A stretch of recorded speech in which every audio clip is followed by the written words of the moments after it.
Like, again, I could see people saying, oh, if you're not going to do Brock and Omos, what do you do with Brock instead?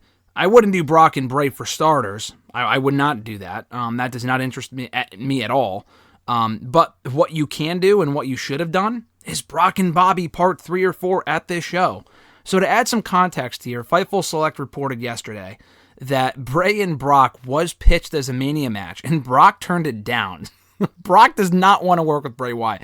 No reason was given, but given what Bray has been doing since he's come back, I can't honestly say I blame Brock Lesnar for that. He doesn't care about having a high-profile match at Mania. Omos is far from high-profile. So this was clearly put together at the last minute. They booked the finish per Fightful Select.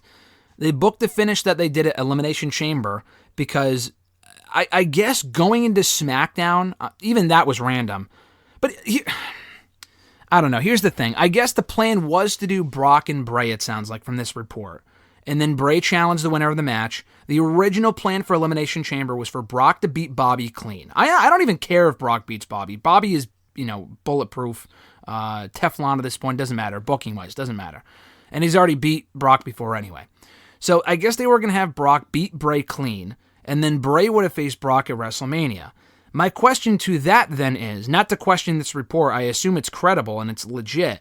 My question to that then is, why the fuck would they have even planned on doing Brock and Bray at WrestleMania? I'm not even saying that's a sexier choice. It's really not. I think they would have had awful chemistry too, and that would have been a lot longer, I think, than Omos and Brock. So I think Brock turned it down, which he should have. What we've gotten instead is even worse, probably, arguably. I don't know what's worse, to be honest with you. Between Bray facing Bobby or Bray facing Brock, I guess that's a bigger match. I don't know.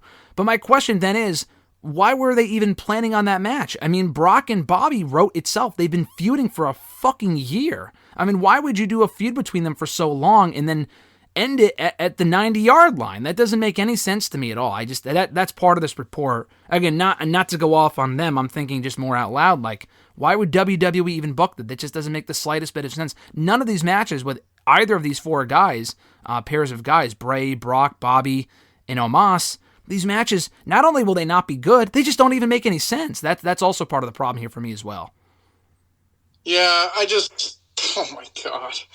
It's like a catch-22 because it's like I think realistically at the end of the day, it should just be, for what we're getting, I would rather just get Brock and Bobby again. Like, neither match is anything for me. I just, like I said, I think Bobby and Bray might be worse because it's extremely random. Like, at least with MVP, like the Brock and Omos, like, okay, he was feuding with Bobby, he was associated with MVP. Okay, like, I guess you could kind of, like, put me in that direction, whatever. Bray and Bobby's like, oh, whoever wins, you're going to face me. Okay. Yeah, why? And then we've had cryptic Firefly Funhouse garbage with the Muscle Man dance. Like I said, if you watch the clip on YouTube, after that, like, is done airing, you can hear a dead silence. Like, the crowd doesn't care. I don't care. The postman downstairs doesn't care. Like, this is just awful, and I just don't want Bobby and Bray at all.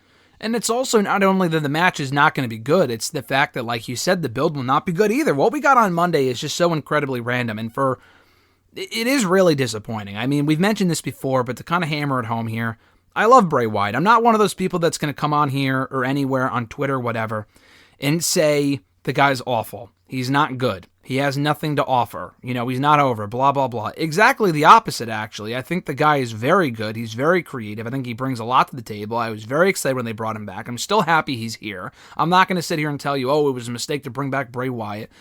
No, honestly, my honest assessment of it is this. I feel like when I say they, I mean the Triple H, very likely gave him too much creative freedom to the point where they don't even know where they're going with this shit. If there's no payoff in mind and you're not figuring it out until 5 minutes before, that's not exactly long-term storytelling. Because I've also had people respond to my tweets on Twitter about like, don't people complain about wanting long-term storytelling and this is it. No, it's not. What's the fucking story here? And also, to tell a story, you need chapters.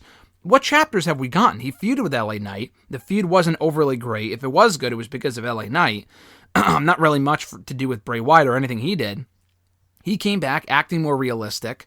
And since then, since that first couple of weeks, I've gradually lost more and more interest. And I held out hope until the Rumble. The Rumble was my turning point. I said, probably to you, I know I said it to Alexis and just in general, if we get no developments at the Royal Rumble and revealing Uncle Howdy or something with Alexa or whatever, then I'm out. And we got nothing. The matches weren't good with Alexa and Bray on that show. And we got no developments. That's the worst part. It would be one thing if he wasn't wrestling, but at least what he was doing was interesting. It's the same shit every week. And I also don't understand the point in bringing back Firefly Funhouse and stuff like that when I thought it was clearly indicated that shit was dead in the water, done and buried. Why would we bring it back? And then he's bringing it back. I mean, I think every aspect of what Bray has done since coming back, for the most part, has been very disappointing. And he was at the SmackDown that we went to in Montreal. He's very over, which makes it all the more disappointing to me that what he's doing right now, I'm not saying he's damaged goods and he can't be reversed and whatnot, but what he's doing currently is vastly underwhelming considering how excited we were when he was first brought back a couple of months ago. Yeah, he is over. Like I said, I've been to a few SmackDowns since he came back, and he is extremely over. But I just I like how you pointed out, like when he came back and he was like kind of more realistic and he was more himself. Like that was good. And then we got the Uncle Howdy stuff. You're like, okay, what are we doing here? And then like in the last since Royal Rumble, it's been like more like supernatural, and we get the Firefly Funhouse thing again, and. It's just, I thought we were done, like you said, I thought we were done with this. I thought we were moved on. I thought when he came back and he did the whole, like, human, like, the people were the Firefly. I thought we were done. And no, we're back with this stuff again. It's not good, and it's not entertaining, and it's awful. Just, I don't get it, and I'm just over it. But I think the worst part about it is that at the very least, if he faced Uncle Howdy at WrestleMania, which AKA obviously is Bo Dallas, I mean, that's no spoiler, at least if they did that match, it would have made sense. But this doesn't make any sense. The Bobby stuff makes no fucking sense at all, dude. I mean, it's not like Bray was on the show and... Honestly, I mean, people probably wouldn't be excited for this either, and I get it, but it would be one thing if Bray was on the show, cutting a promo, and he got attacked by Karrion Kross, and they set that up for WrestleMania. Why would Bray have any intention of going after Brock or Bobby when he has very little history to no history with either guy whatsoever? I mean, the match with Bobby, not only will it not be good, the Uncle Howdy match would not have been a barn burner either, don't get me wrong, but at least that would have made sense. That could have been the payoff. He beats him, maybe then he joins him. Like we've talked about before, and I said this yesterday on hashtag, they joined together without any real explanation. Was he pushed? Did he jump at the Royal Rumble? I still have no idea. And if he jumped, he missed LA Knight by about a mile. So, I mean, I think that's what makes it worse. None of the shit even makes any sense. Yeah, I mean, we haven't got any developments in the Royal Rumble, and it's not good anyway, so... Yeah. It's just... I don't care if he was pushed, jumped, whatever, it's awful. It's awful. But the thing, again, if it was at least a story that made sense and it was intriguing, I don't know. There's not even... They had a Mania match with him and Howdy. Is that a Mania match? Fuck no. But is Bobby and Wyatt a Mania match? No, but at least one of them makes sense. The Bobby and Bray match in Mania doesn't make sense. And then if you say, oh, well, if you're going to do that, then what do you do with Bray? Or what do you do with Bobby? You have him face fucking Brock Lesnar. That story they've told for 4 or 5 months now. I mean, this is not rocket science. I mean, seeing people, Brock turned down the Bray match, and this is why we're getting Brock and Bray. This is Brock's fault. I haven't seen that, but I'm just saying if people are assuming that hasn't been the case either. This is WWE's fault for dragging on the Wyatt stuff for as long as they have. He could have had a more... They could have honestly done...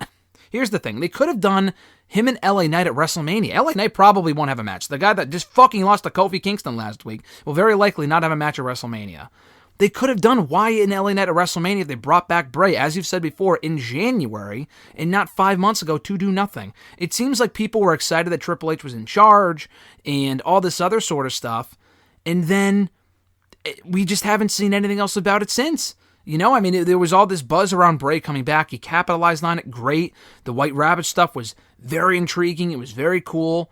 And there's been no follow-up on it. That's I think been the biggest problem for me, I think, is the timing. If they had no plan in place, and reportedly, not even reportedly, they did, they hired a long-term director of creative for Bray Wyatt when Bray first came back. I don't know what the fuck that guy's doing with his job, because, I mean, what long-term storytelling are they even doing here? I don't know what the long-term storytelling is. If it's confusing people and giving people a shit product, then I guess they're successful. Yeah, it's just not good. Like you said, it made more sense if you just did Howdy and Bray and just did Bobby and Brock at WrestleMania. I mean, it is what it is. I don't know if people don't understand that. Like, that's the direction it should have. Realistically, that's the direction we were going, and then all of a sudden we went like a whole 360. And I don't want to see Brock versus Bray, and I don't blame Brock for saying no. It's awful. Yeah, no, I know it's like, oh, the two biggest, not two the biggest, but like there's two stars there, and it's a match that, I mean, that was a match that could have been interesting maybe 6 or 7, 8 years ago, but we're well past that point. Current version Bray versus current Brock, that doesn't work for me, brother, so I'm honestly glad we're not getting that, but what we got instead is not much better. If any better at all, it might just be worse, like you said.